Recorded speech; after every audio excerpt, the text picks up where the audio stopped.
Дарья, салем. Салем. В общем, менде такая проблема бар.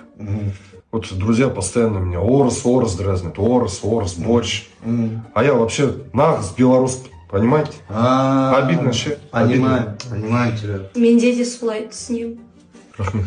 Жігіттер, менде сондай ситуация. Қазақтар мені постоянно сұрап жатыр. Шошқаның еті жейсің ба не? А мен уже 10 жыл жемеймін, как тұрмысқа шықтым, жемеймін вообще. Я даже знаю, где можно в запрещенном телеграм-канале найти шошқаның еті, но мен даже іздемеймін. Да, жылама. Менде бір осылай проблема бар. Вот мен қазақ достарыма қонаққа келем, гости, да, к друзьям казахам прихожу. И олар своих детей мной пугают, представляете, мной. Говорят, казыр орыс алып кетет сені. Прикиньте, да? Вот обидно, ше бар ғой, вот уже здесь вот уже сидит.